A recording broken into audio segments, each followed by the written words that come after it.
Hello everyone, welcome to today's video. Today's video is going to be about how to fix a blurry camera on Realme in 2026.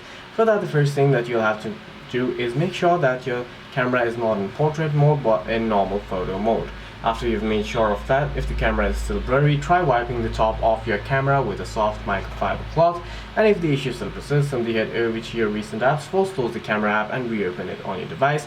If that too does not work, head over to your quick settings, head over to settings on your device, scroll down and then tap on apps, tap on app management, head over to the search bar and then search for the camera app. Inside of your search bar, tap on the camera app.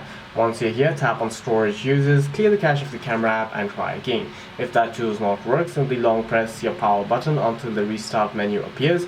Once the restart menu appears, simply swipe up to restart your device, and if the issue still persists and is with other apps as well that use the camera, it is likely a hardware issue and you may have to visit the service center for further assistance.